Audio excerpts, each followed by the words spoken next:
We got the Google Pixel Watch 3 for review, and this is the first time I'm using a watch from Google. It's a sleek design that looks like I'm wearing a pebble on my wrist, and this watch surprised me in a few ways. Before we proceed, do subscribe and remember to share this video with your friends, as that helps us out a lot. Now, we'll have to talk about the unboxing first. This box has two compartments.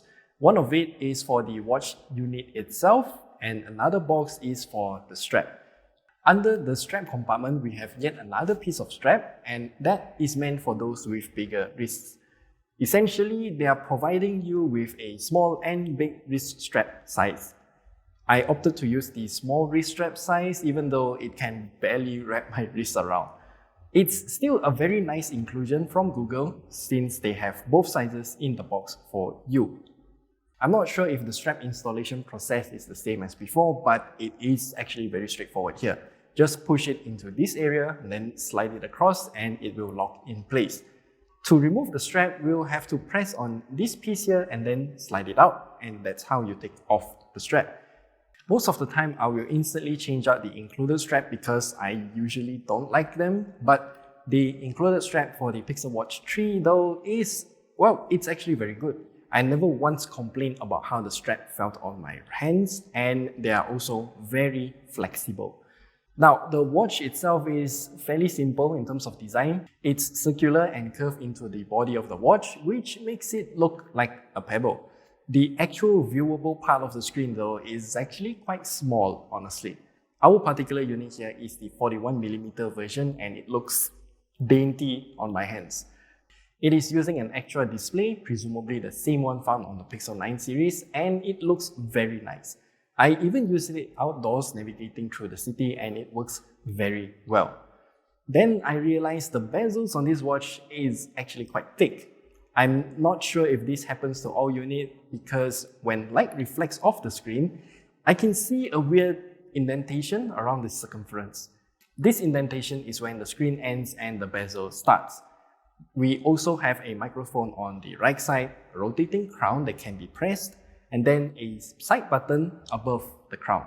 There is also a speaker on the far left side, which I think doesn't sound that loud even at the highest volume. It even starts to distort a bit. It's likely. Today in Kuala Lumpur, there's a good chance of scattered rain from now until tomorrow around 2 a.m. It is also running Wear OS 5.0, and the overall interface is very clean. Navigation is as smooth as ever, just like the Pixel 9 series. There are also quite a lot of watch faces to select from, but for whatever reason, Facer and Time Flick just doesn't work with this watch yet. I would say kind of a good riddance anyway, because Facer and Time Flick, they will drain your battery in a very unrealistic manner. Yeah. To pair with the Google Pixel Watch 3 to my phone, I will have to download the Google Pixel Watch app.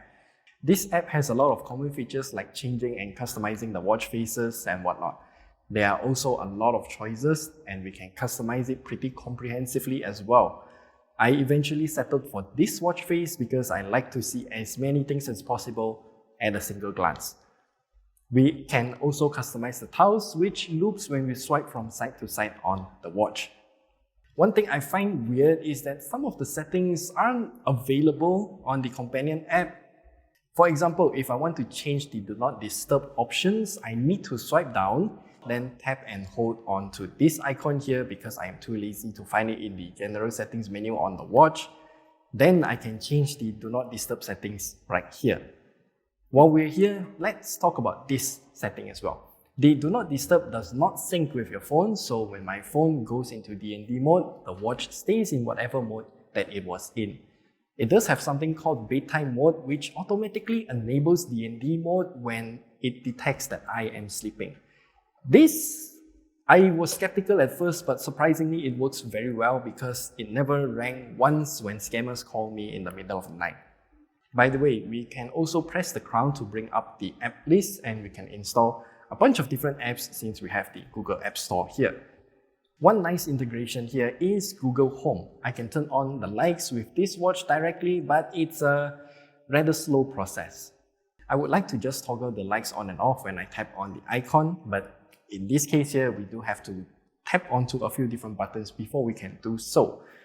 Now for the health parts, I'm not really an expert in this, but I can offer you some history lesson. This watch does indeed look like a pebble, wink wink, and if you haven't already know, Google had acquired quite a lot of smartwatch companies in the past, namely Fitbit, who also acquired Pebble a few years ago.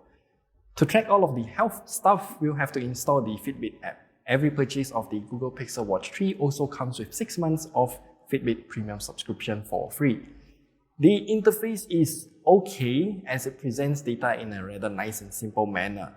We can even customize the interface to suit how you want it to be as well.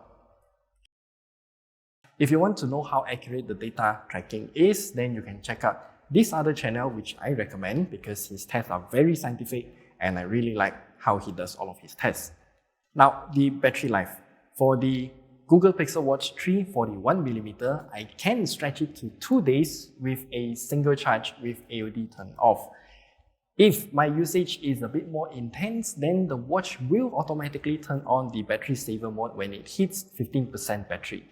I mean, having a 2-day battery life for these kind of smartwatches using Wear OS is pretty expected nowadays.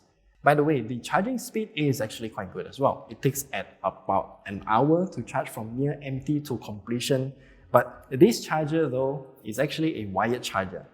Yes, wired charger because it has 4 pogo pins that connects to the back of the watch.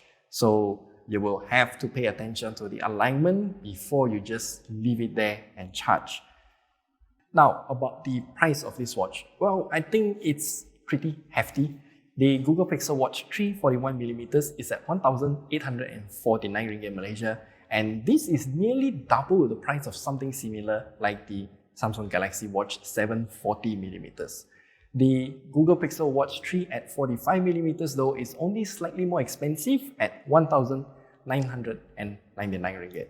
But there are some differences that I have to highlight. Number one, the Google Pixel Watch 3 can be paired with any Android phones and all of the features will work without any issues at all. Honestly, if I'm getting the Google Pixel Watch 3 for myself, I will get the 45mm version because the 41mm here is just way too small even for my not so big wrist. And overall, I think that the Google Pixel Watch 3 is very clean in terms of the interface. That's not particularly a bad thing, but I do wish some of the settings can be changed via the phone companion app instead of doing them all on the watch directly. Otherwise, I think this is a fine watch. It's sleek, nicely designed, but that's kind of subjective and it does what I need it to do. And that's all that we have to share with you in today's video. If you have any questions, then do leave them down in the comment section below, and I'll see you guys in the next video.